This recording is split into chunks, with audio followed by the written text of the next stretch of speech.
Guys मामला कुछ यूँ होता है कि ए के घर में होता है डॉग जो कि घुस जाता है बी के घर में, और बी के घर वालों को बहुत ज़्यादा डैमेज और इंजरीज कमिट करता है। तो अब बी अपने घर वालों के लिए किस तरह से रेमेडी क्लेम करेगा और कौन से मेजर्स ले सकता है वो। और एग्जांपल 2 ये है कि ए मेट अ कार एक्सीडेंट, और उस कार एक्सीडेंट के नतीजे में वो चला जाता है हॉस्पिटल में, और हॉस्पिटल वालों की नेग्लिजेंस की वजह से उसको ज़्यादा, उसका जो वाउंड है वो बहुत ज़्यादा गहरा हो जाता है और उसको ज़्यादा टाइम लगता है रिकवर होने के अंदर। तो इस केस के अंदर ए अपने डैमेजेस किस तरह से क्लेम कर सकता है। तो hey everybody, welcome back to my channel. So in this video we will get to know about the liabilities of the tort and how the persons who commit the wrongdoing would be held liable before the court. So guys, first of all I would like to tell you कि जो मैं tort का बार बार word use कर रही हूँ, tort is basically a civil wrong. What is the meaning of civil wrong? Civil wrong is basically considered to be as a wrong for which you can claim damages or remedies from the civil court. Okay?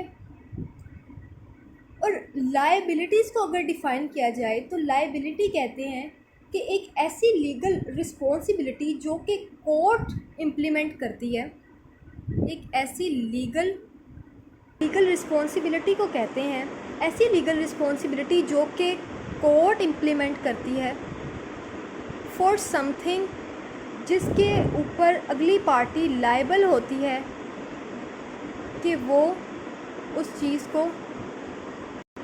को perform करे। यानी in simple word a party is liable when they are held legally responsible for something. Okay, लेकिन criminal cases के अंदर हम इसी liability को कहते हैं गिल्ट। ओके, तो लायबिलिटी हम कहते हैं इन सिविल रॉन्ग्स और क्रिमिनल केसेस के अंदर हम उसको ही कहेंगे गिल्ट। और टोर्ट को जिस तरह मैंने बता दिया कि ये एक सिविल रॉन्ग है और इसके रेमेडी के लिए आप जाते हैं सिविल कोर्ट्स के अंदर। दिस में sound complicated but basically a tort happens when a person or company called tortfeasor. अच्छा, सबसे पहले तो जो बात समझने वाली है वो ये है कि टोर्ट के केसेस के अंदर जो पार्टीज़ हैं वो 2 पार्टीज़ होती हैं। यानी एक पार्टी जो रॉन्ग डूअर है जिसको हम एग्रीव्ड पार्टी कहते हैं, और दूसरी पार्टी को हम कहते हैं डिफेंडेंट। ये मैं पिछली वीडियो के अंदर भी एक्सप्लेन कर चुकी हूँ।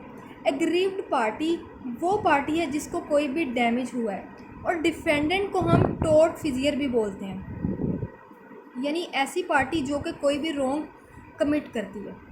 तो एग्रीव्ड पार्टी को डैमेज होता है डिफेंडेंट की किसी भी रॉन्ग डूइंग की वजह से।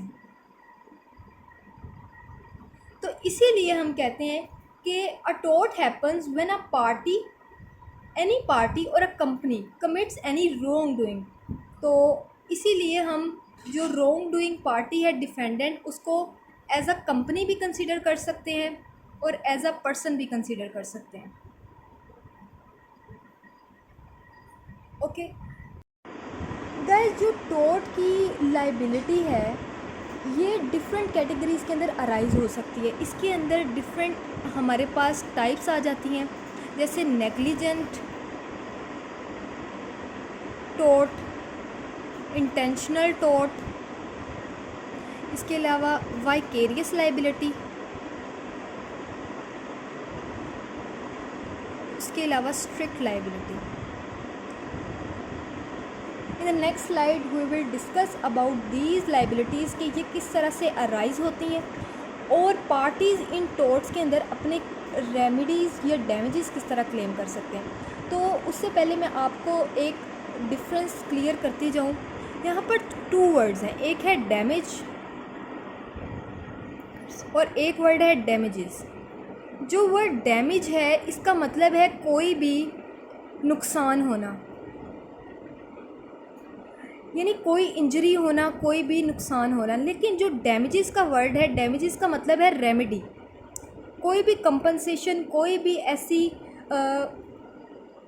मॉनेटरी कंपनसेशन जो कि कोर्ट आपको देती है, इनके अंदर डिफरेंस सिर्फ एक एस का है, लेकिन ये टू वर्ड्स एक बिल्कुल डिफरेंस क्रिएट करते हैं when you are studying law. तो be careful while writing any question related to the law of torts. So now we will discuss about the types of tort liability.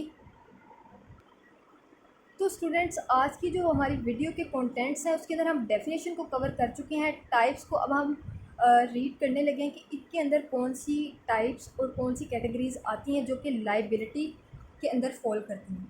तो जो first हमारी liability है वो है negligent tort. Negligent के word से ही पता चल रहा है कि ये एक ऐसा टोर्ट है जो कि एक पार्टी की इररिस्पॉन्सिबिलिटी की वजह से कमिट होता है, और ये एक एक्सट्रीमली कॉमन एग्जांपल है लॉ ऑफ टोर्ट की। इसके अलावा इसको अगर एक्सप्लेन किया जाए तो ये टोर्ट तब कमिट होता है जब टोर्ट फिजियर अपना काम properly with due care perform ना करे।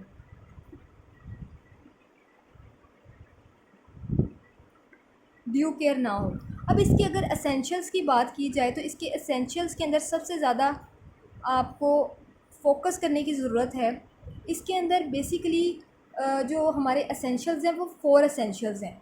जो सबसे पहला एसेंशियल है हमारा नेग्लिजेंट टोर्ट का, वो ये है कि the tortfeasor had a duty to them, यानी कि हम ज़ाहिर सी बात है उसी टोर्ट को नेग्लिजेंट टोर्ट की कैटेगरी के अंदर कंसीडर करेंगे कि जब टोर्ट फिजियर की कोई ड्यूटी होगी, यानी डिफेंडेंट की कोई ड्यूटी होगी टुवर्ड्स एग्रीड पार्टी, लेकिन वो बंदा अपनी ड्यूटी को प्रॉपरली परफॉर्म ना करे। यानी जैसे कि हमने एग्जांपल फर्स्ट के अंदर देखा कि ए के घर में था एक डॉग जो कि घुस गया बी के घर में। अब ए की रिस्पॉन्सिबिलिटी थी कि वो अपने डॉग की ड्यू केयर करे, उसको प्रॉपर एक केज के अंदर रखे या अपने घर की टेरिटरी के अंदर रखे ताकि वो कहीं और ना जा सके। लेकिन इसकी रिस्पॉन्सिबिलिटी की वजह से वो चला गया बी के घर में।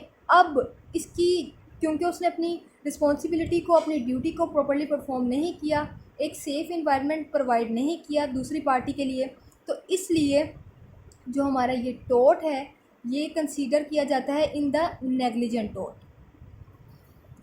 उसके बाद जो हमारी दूसरा एसेंशियल है, यानी इसके अंदर तो ये फर्स्ट एसेंशियल के अंदर ये है कि टोर्ट फिजियर की कोई रिस्पॉन्सिबिलिटी होनी चाहिए।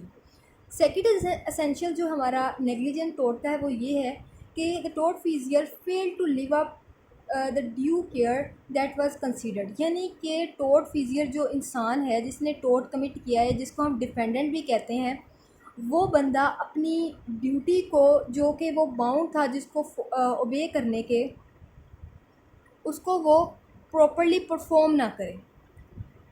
इसकी एग्जांपल आप इस तरह से ले सकते हैं कि कोई भी डॉक्टर है, अब डॉक्टर का काम है कि वो कोई भी माल प्रैक्टिस ना करे, अपनी जो मेडिकल उसका प्रोफेशन है उसके अंदर वो प्रॉपर ड्यू केयर को परफॉर्म करे, कोई भी ऐसा एक्ट ना करे जो कि उसको नहीं करना चाहिए, और कोई भी ऐसी ओमिशन ना करे जो एक्ट उसको करना चाहिए था। तो अगर कोई भी वो इस तरह की माल प्रैक्टिस करेगा, कोई भी इस तरह की नेग्लिजेंसी शो करेगा जो कि उसकी ड्यूटी बनती थी लेकिन वो fail to live up with his duty करे, तो वो जो हमारा एसेंशियल है वो हमारा second essential of negligent tort के अंदर आ जाएगा। उसके बाद जो हमारा थर्ड एसेंशियल है, थर्ड एसेंशियल हमें बताता है कि जो प्लेंटिफ है उसको डायरेक्ट डैमेज होना चाहिए।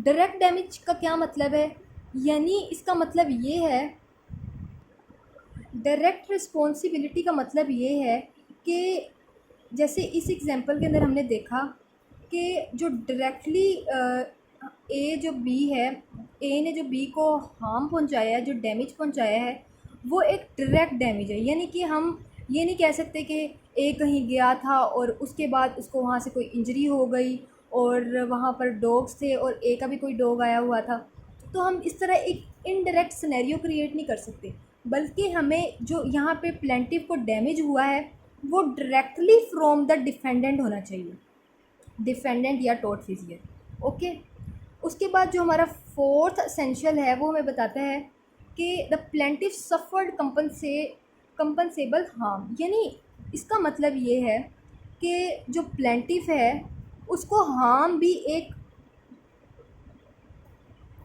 कंपनसेबल फॉर्म का होना चाहिए कि जिसके ऊपर कंपनसेशन कोर्ट ग्रांट कर सके।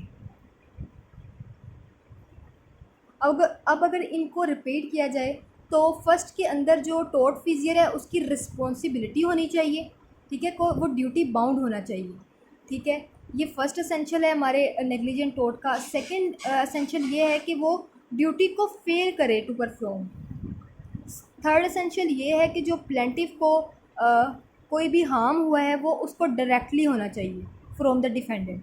और जो फोर्थ एसेंशियल है वो हमें ये बताता है कि जो प्लेंटिफ का जो हार्म है वो कंपनसेबल फॉर्म का होना चाहिए, यानी कि कोर्ट उसको कोई भी कंपनसेशन भी ग्रांट कर सके इसको। इसके बाद जो हमारा टोर्ट आता है वो है इंटेंशनल टोर्ट। इंटेंशनल टोर्ट हमें नाम से ही बता रहा है कि ऐसा टोर्ट जो कि ऑन इंटेंशन कमिट किया जाए, यानी एक पार्टी की इंटेंशन थी कि वो दूसरी पार्टी को कोई भी लॉस दे, कोई भी हार्म पहुंचाए, कोई भी डैमेज दे, तो ऐसे किसी भी टोर्ट को हम कहेंगे कि ये इंटेंशनल टोर्ट है। यानी इसकी एग्जांपल ये हो सकती है कि ए और बी, ए जा रहा था बी के साथ किसी भी कार ट्रिप पे, और ए ने बहुत ज़्यादा स्पीड अपनी हाई रखी, और उस हाई स्पीड रखने की वजह से उसको पता था कि ये हाई स्पीड रखने की वजह से हमारा एक्सीडेंट भी हो सकता है, हम लोगों को डैमेज हो सकता है इस चीज़ की वजह से, क्योंकि हम रूल्स की भी एक तो वायलेशन कर रहे हैं और दूसरा ये चीज़ हमारे लिए भी नुकसानदेह हो सकती है। लेकिन उसके बावजूद उसने अपनी स्पीड को कम नहीं किया और इन दोनों को हो गया डैमेज। तो अब जो ये पार्टी है इसका तो अंदर कोई कसूर नहीं है। Now he can claim the damages from the court। इसके बाद लेकिन एक बात का आपने ध्यान रखना है कि ये जो इंटेंशनल टोर्ट है इसके अंदर जो इंटेंशन ऑफ द पार्टी है, intention of the other party, वो प्लेंटिफ ने प्रूव करना है टू गेट द डैमेजेस। अगर उसको डैमेजेस चाहिए तो उसने कोर्ट के सामने ये प्रूव करना है कि ये जो पार्टी ए है उसने ऑन इंटेंशन ये डैमेजेस मुझे प्रोवाइड किए हैं या मुझे कमिट किए हैं। लेकिन हम इस वाले टोर्ट को हम क्रिमिनल केसेस के अंदर नहीं डिस्कस कर सकते, क्योंकि क्रिमिनल केसेस यानी लाइक असॉल्ट और बैटरी, कोई भी इस तरह का अगर आपका ऑफेंस आपके साथ कमिट हुआ है ऑन इंटेंशन, तो उसको हम क्रिमिनल कोर्ट्स के अंदर डिस्कस करेंगे।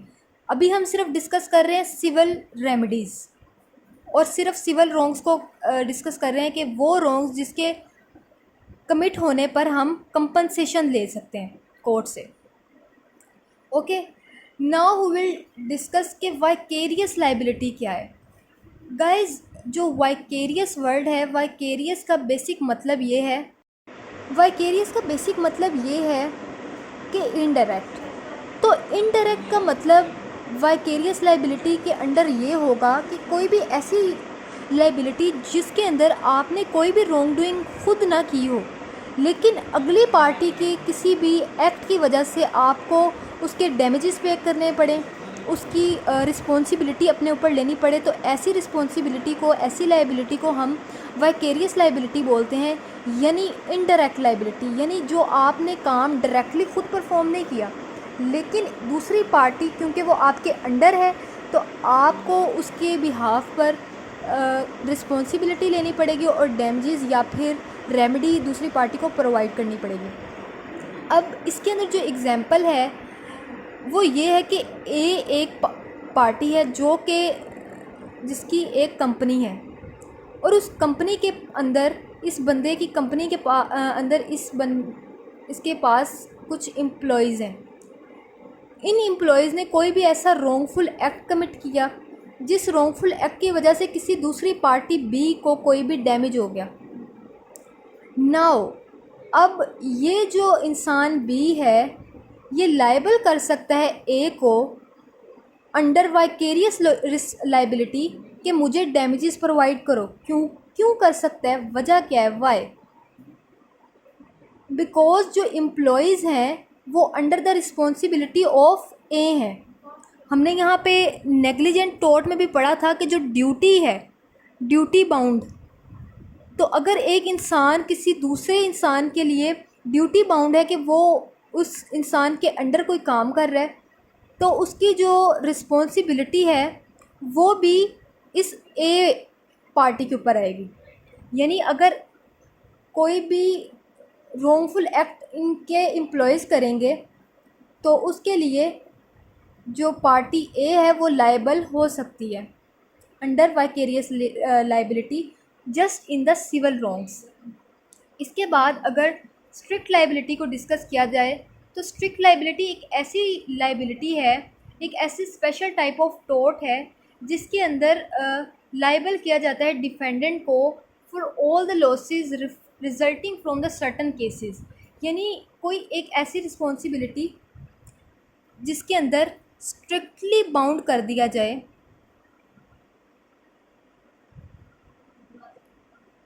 डिफेंडेंट को या टॉर्ट फिजियर को कि वो अपनी रिस्पॉन्सिबिलिटी को परफॉर्म करे।